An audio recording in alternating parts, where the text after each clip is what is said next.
Les doy la bienvenida a todos a Luang Ban Chien Su. Los manifestantes ocupan las calles de Cuba.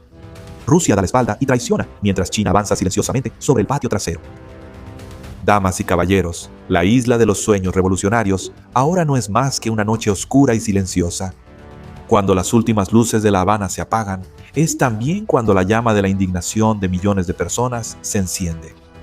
Cuba en 2026 no solo enfrenta el colapso de la red eléctrica nacional, sino que también está al borde de una gran convulsión histórica. Desde los golpes resonantes hasta las manifestaciones masivas que desafían toda represión. Una nueva página, llena de coraje, está siendo escrita por las propias manos de quienes ya no tienen nada que perder. Y surge una serie de preguntas. ¿Por qué una nación que fue resiliente durante 60 años colapsó por completo solo después de una orden ejecutiva desde Washington? ¿Por qué Moscú permitió que su aliado más cercano luchara por sobrevivir en la oscuridad? ¿Rusia realmente se quedó sin recursos o esto fue una traición calculada?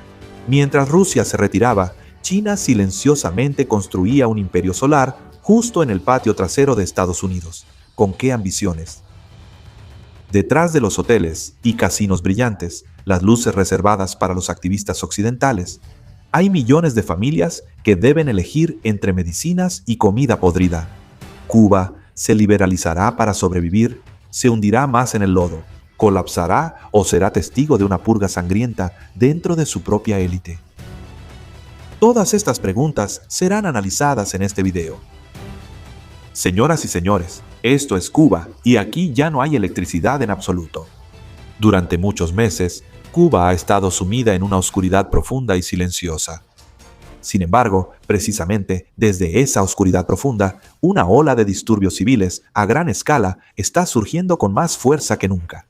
La indignación llegó a su punto máximo ante los prolongados cortes de electricidad y la grave escasez de alimentos básicos, lo que se ha convertido en protestas explosivas. Millones de personas valientemente salieron a las calles desafiando toda la represión brutal del gobierno. En todas las calles, las escenas de saqueo se desarrollan en medio del caos. Los edificios gubernamentales fueron atacados repetidamente y las barricadas de seguridad fueron destruidas sin piedad. La oficina del Partido Comunista fue consumida por las llamas. Los símbolos que este régimen consideró intocables durante 60 años ahora están siendo derribados por las propias manos del pueblo. El grito de millones de personas resuena, sacudiendo la isla comunista. ¡Libertad por siempre! Ante la fuerza de la voluntad del pueblo, el gobierno está cayendo en un estado de pánico extremo. Las fuerzas especiales, con sus cascos negros, han inundado las calles de La Habana. El internet fue completamente cortado y los helicópteros militares volaban bajo, rozando las copas de los árboles. Sin embargo, esta vez, todos los esfuerzos de represión resultaron inútiles, porque millones de personas allá afuera ya no tenían nada que perder. Esta es la mayor rebelión popular en Cuba desde la revolución de 1959 de Fidel Castro. Esta isla ha tenido que soportar la oscuridad y el hambre extrema durante muchos meses. Toda la red eléctrica nacional colapsó por completo. Durante 4 meses seguidos, ni una sola gota de petróleo importado llegó a la isla. Las autopistas se volvieron desiertas, sin un solo vehículo porque ya no había gasolina ni diésel. Millones de personas están atrapadas en un círculo vicioso de oscuridad, pobreza y agotamiento. Y en medio de esas dificultades aplastantes, estalló una gran rebelión civil. Una chispa que cambiaría por completo el curso de la historia. El muro de miedo que nos había envuelto durante tanto tiempo fue completamente derribado. Todo comenzó con el estruendo de ollas y sartenes golpeándose. Un ritual familiar para expresar la indignación del pueblo latinoamericano. Millones de civiles inocentes, personas empujadas al hambre y despojadas de todos sus derechos, marcharon valientemente hacia los edificios gubernamentales que antes eran considerados zonas prohibidas por el régimen. La resistencia contra la opresión ya no es una opción. Ahora es el único camino para sobrevivir y proteger la dignidad humana. La Organización de Derechos Humanos, CUBEC, ha registrado cientos de levantamientos organizados en toda la isla. La gente está decidida a erradicar de raíz el sistema podrido que los ha oprimido durante tanto tiempo. Frente a esta enorme ola de levantamiento civil, los gobernantes están temblando de miedo dentro de sus lujosos palacios. Cuando miran por la ventana hacia el horizonte, ven la silueta de los buques de guerra estadounidenses. Y en las calles tienen que enfrentar la ira imparable de la gente a la que han oprimido durante tantos años. La red de apoyo global que mantenía artificialmente este sistema se ha desvanecido como el humo. La ayuda interminable de la Unión Soviética ya es cosa del pasado.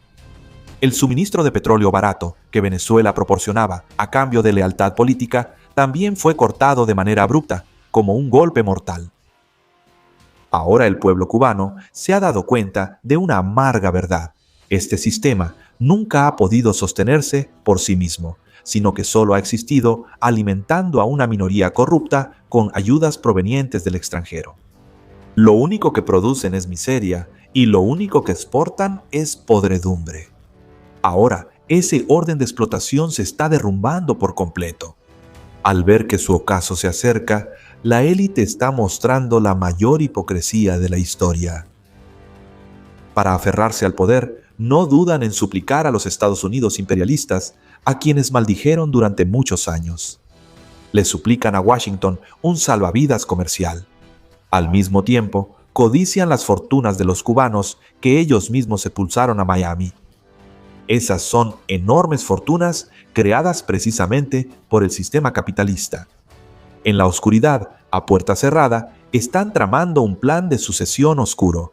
Su objetivo es poner a El Congreo, el jefe de seguridad de la familia Cachou, como heredero. Su objetivo no es salvar al pueblo, sino cerrar aún más las puertas de esta prisión desde adentro, usar el flujo de dinero extranjero para volver a financiar su propio aparato represivo. Sin embargo, este esfuerzo desesperado de la élite está chocando fuertemente con la ley Hamilton de Estados Unidos. La ley ha trazado una línea extremadamente clara.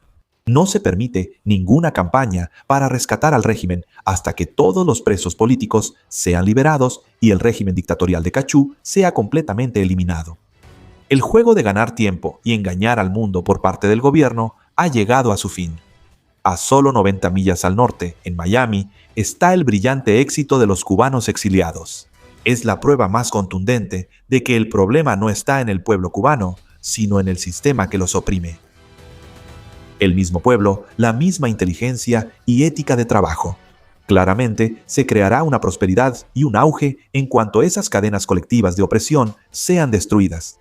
Ahora, en las calles de La Habana, esas cadenas por fin se están rompiendo. La isla que alguna vez estuvo cubierta por esta oscuridad, ahora es el escenario para la llama de la victoria de un pueblo libre que se levanta de entre las ruinas del pasado. La leyenda de la revolución ha terminado. Ahora es el pueblo quien domina el escenario. Para entender el colapso de Cuba, solo hay que mirar un solo número. La producción de electricidad de la isla depende hasta en un 90% del diésel y del petróleo crudo importado. Esa cifra equivale a 100.000 barriles de petróleo al día. Durante muchos años, este recurso provenía de Venezuela, primero de Hugo Chávez y luego de Maduro. Pero en enero de 2026, el gobierno de Estados Unidos dio un paso decisivo. Con las acciones de Trump dirigidas a Venezuela, ese flujo de petróleo se cortó por completo. Inmediatamente después, Trump estableció una trampa global.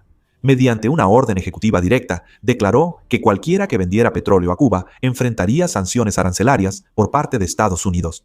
Otro proveedor de Cuba, México, retrocedió de inmediato. No ha llegado ningún gran buque petrolero al puerto de Cuba desde diciembre de 2025. El golpe final cayó cuando Estados Unidos prohibió oficialmente a Cuba comprar petróleo de Rusia, incluso cuando al menos 2 buques petroleros estaban en camino transportando combustible a la isla. Así, la última arteria vital fue cortada, causando un desastre devastador que ya se había pronosticado en Cuba. A mediados de febrero, la plataforma de análisis 1945 emitió una advertencia señalando que las reservas de petróleo de la isla solo alcanzarían para 15 días, y ese momento ya ha llegado. Cuando las plantas eléctricas se quedaron sin combustible, la red nacional quedó completamente paralizada. Todo el país fue desconectado de la electricidad. Los informes de CNN, directamente desde las calles de La Habana, revelaron toda la magnitud de este desastre. La única fuente real de divisas extranjeras de la isla, el turismo, también se ha detenido. De enero a noviembre de 2025, Cuba solo recibió alrededor de 1.200.000 visitantes, una caída desastrosa, en comparación con los 4.8 millones de 2018 palabras de un dueño de tienda cubano. CNN es prácticamente el lamento por el colapso de toda una economía. Todo en este momento es sumamente incierto. Él dice que no hay combustible, no sabe cuándo habrá y con qué se va a pagar. El turismo está completamente paralizado. Además, el colapso no se detiene solo en el sector turístico. Las fábricas también han tenido que parar sus operaciones por la crisis energética. Incluso el combustible para aviones está escaso. Tampoco queda. Grandes aerolíneas como Air Canada y Air France han tenido que suspender sus vuelos. Cuando la red eléctrica colapsa, no solo se apagan las luces, también desaparece la confianza de la gente en el gobierno. La gente en Cuba ya está demasiado acostumbrada a la pobreza y la escasez durante décadas. Como un apagón continuo que duró más de 60 horas, es un hito que muestra el límite de la supervivencia. Ese límite ya se ha superado en algunas zonas. El acceso al agua potable se reduce a solo unas horas al día, porque las bombas no pueden funcionar. Las familias se ven obligadas a tomar decisiones de vida o muerte entre medicinas a precios altísimos en el mercado negro y alimentos básicos que se están pudriendo porque no hay electricidad para conservarlos. Y al final, lo que tenía que pasar, pasó. El famoso acto de protesta estadounidense llamado cacerolazo se desbordó en las calles de Cuba a una escala nunca antes vista. En muchas zonas de la capital, personas que habían estado reprimidas por el miedo durante generaciones ahora salieron a las calles para desafiar al gobierno. Esto no solo se limitó a La Habana, sino que se extendió a más de 150 protestas en todo el país. La gente gritaba que el problema no era solo el combustible, sino el propio sistema. Entonces, ¿cómo respondió el gobierno? Como cualquier régimen dictatorial, el gobierno cortó el Internet y toda comunicación con el mundo exterior. Mandaron a la policía a las calles y comenzaron las detenciones. Pero esta vez la situación fue diferente. La paciencia de una sociedad, condenada a vivir en la pobreza, adormecida por cuentos de hadas sobre la justicia, finalmente se rompió. Los informes recientes desde La Habana muestran que la situación se está agravando seriamente. Las explosiones y los rugidos de los helicópteros volando bajo retumban por las calles. Según la periodista Marger Sox de Cacho, las fuerzas especiales de Boina Negra han bloqueado las calles, impidiendo incluso que la gente se pare frente a la puerta de su propia casa. Eso es exactamente el pánico del régimen. Mucha gente teme que Cuba se esté convirtiendo en un escenario como el de Venezuela, versión 2.0. Los medios estatales afirman que estos solo son ejercicios militares. Pero para la gente que se consume en la oscuridad, esos helicópteros armados no son un ejercicio, sino una amenaza directa. El momento de crisis ha expuesto no solo la debilidad de la economía, sino también la hipocresía ideológica de la manera más cruda. En medio de ese caos, hay un hecho que quedará grabado en la historia como prueba de la podredumbre de este sistema. Justo en el centro de La Habana, las luces de un hotel detrás de la niebla brillan intensamente. En ese hotel hay activistas de izquierda que vienen de las ciudades cómodas de Occidente para expresar su solidaridad con Cuba. Son miembros de grupos como Pablo Iglesias, Hassan Piquer y Cotting. Esta es la esencia del sistema dictatorial. La élite y los que apoyan al régimen viven en el lujo, mientras que el pueblo sufre en la oscuridad. Pero esta hipocresía no es solo un problema de indulgencia. Ha tenido y sigue teniendo un costo que se paga con vidas humanas. En medio de esa situación asfixiante, ocurrió un evento irónico cuando la banda Engi Cap de Irlanda organizó un concierto en La Habana, bajo el pretexto de apoyar al gobierno cubano y brindar ayuda humanitaria. Sin embargo, la enorme cantidad de electricidad utilizada para iluminar el escenario y operar el equipo de alta potencia contribuyó indirectamente a una tragedia. En un hospital cercano, el consumo excesivo de electricidad provocó fuertes fluctuaciones en la red eléctrica, lo que hizo que el sistema de energía de respaldo del hospital quedara completamente inutilizado. Esto es exactamente lo que está provocando que la multitud en las calles se levante con furia. No solo están protestando por el apagón, sino que están luchando contra la injusticia y un sistema que opera de manera extremadamente irracional. Entonces, en medio de este caos masivo, ¿qué está haciendo Rusia, el aliado cercano de Cuba? Rusia no ha enviado flotas de barcos petroleros poderosos ni enormes aviones de carga para rescatar su último bastión en el Caribe. Por el contrario, ante la crisis de combustible que azota la isla, Moscú está buscando evacuar a sus ciudadanos a través de vuelos de solo ida organizados a toda prisa. Las aerolíneas Rusia y Northwind ya han comenzado a operar vuelos de evacuación. Lo que realmente es impactante es la manera en que el Kremlin está tratando de justificar este abandono. Junto con los propagandistas rusos, aparecen en la televisión estatal y declaran abiertamente que no le debemos nada a Cuba. Ellos argumentan que Cuba no ha apoyado lo suficiente a Moscú en la guerra en Ucrania y que no ha reconocido oficialmente los territorios que Rusia está ocupando. Sin embargo, frente a las cámaras, Vladimir Putin sigue jugando su carta habitual. Critica fuertemente las acciones de Estados Unidos y promete que seguirá enviando petróleo a Cuba. A finales de marzo de 2026, un barco petrolero ruso llegó a Cuba con el permiso de Estados Unidos. Pero esa cantidad de combustible solo alcanzó para unos pocos días. En otras palabras, esto solo fue un gesto simbólico de Vladimir Putin. Entonces, ¿por qué Moscú en realidad no pudo hacer nada más? Eso es porque el atolladero en Ucrania ya ha absorbido toda la capacidad militar, económica y logística de Rusia. Para encubrir esta impotencia, Moscú suele recordar la historia, especialmente la famosa crisis de los misiles en Cuba. En 1962 intentaron crear la ilusión de que aún podían obligar a Washington a sentarse a la mesa de negociaciones amenazando con una escalada nuclear. Pero detengámonos un momento para considerar esta ironía. La Rusia de hoy ya no es la Unión Soviética de ayer. En 1962, la Unión Soviética desplegó misiles nucleares en Cuba. Obligaron al presidente estadounidense, Kennedy, a negociar y lograron su objetivo, llevando al mundo al borde de una guerra nuclear. Y hoy en día, Putin lo tiene aún más difícil cuando envía un avión civil para evacuar ciudadanos por falta de combustible, ni hablar de un misil. El informe más reciente del Grupo Internacional de Crisis ha demostrado que este colapso no se limita solo a Cuba, sino que es un síndrome de Putin. Bajo la creciente presión de Estados Unidos, el apoyo de Rusia se reduce a unos pocos sistemas de defensa aérea y al registro de la flota de petroleros fantasmas bajo su jurisdicción. La frase más impactante del informe señala que, al igual que lo que hemos presenciado en el colapso del régimen de Assad, en Siria, el Kremlin carecía completamente de la capacidad militar y el apoyo logístico necesario para mantener a sus aliados.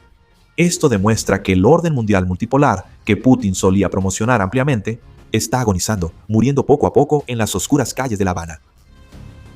Mientras Rusia huye de la isla en medio del pánico, otra superpotencia observa silenciosamente y poco a poco llena este enorme vacío geopolítico en el Caribe. Esa es China.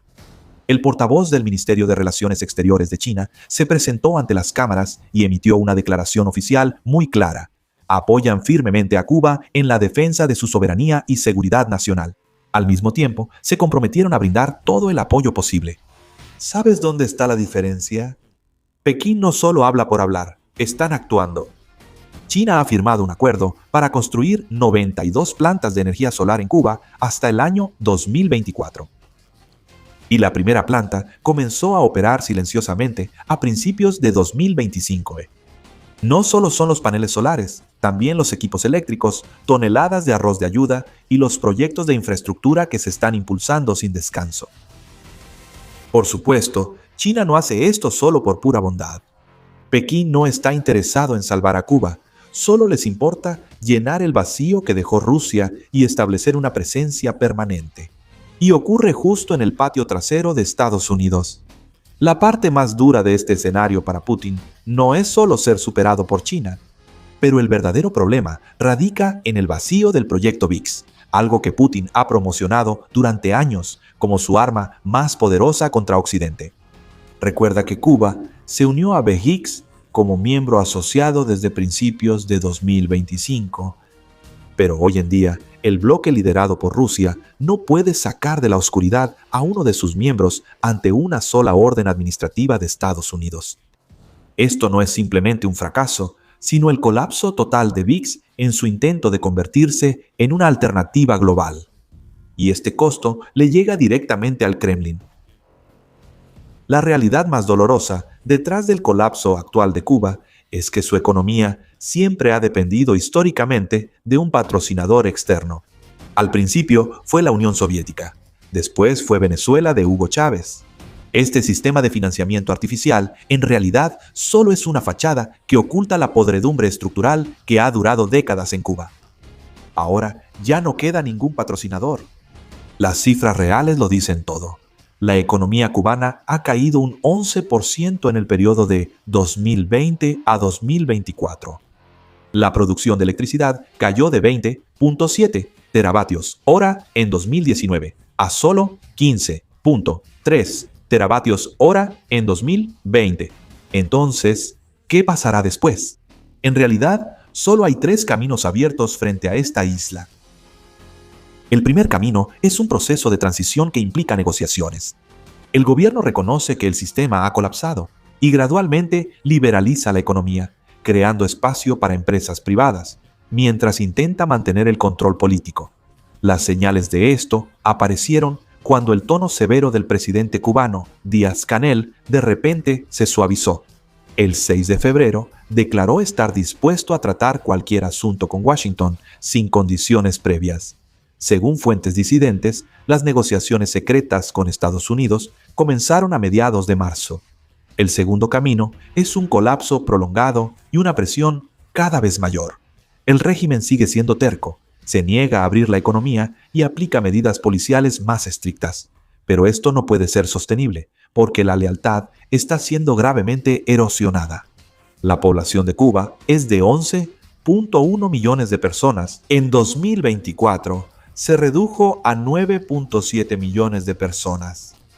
Estamos hablando de una fuga del 12% de la población para una isla. Esto es un suicidio demográfico. El tercer camino es una ruptura repentina dentro de la élite. Cuando los recursos se agotan por completo, los líderes del régimen empiezan a pelear entre ellos por las últimas migajas. Las facciones que han estado en silencio durante mucho tiempo comenzarán a contactar en secreto a Washington o Pekín para buscar una salida. La confianza desaparece por completo. La historia nos ha enseñado que ser tan cerrado así normalmente no mejora con el tiempo. Poco a poco, pero una mañana cualquiera, todo se derrumbará con un estruendo aterrador. Y esta es la verdad más impactante. Sin importar el escenario, Rusia ya no es un actor decisivo. Putin ya no está en el tablero en esta gran guerra en el Caribe. Entonces, según ustedes, ¿Cuba podrá superar esta tormenta o el colapso es inevitable? Y la intervención de China en el Caribe en este momento ¿es realmente un salvavidas para el pueblo cubano o solo una nueva trampa geopolítica para reemplazar el control de Rusia? Si tuvieran que elegir entre la estabilidad en la pobreza y la libertad llena de incertidumbre como ahora, ¿podrá el pueblo cubano lograr un milagro como lo hizo la comunidad exiliada en Miami?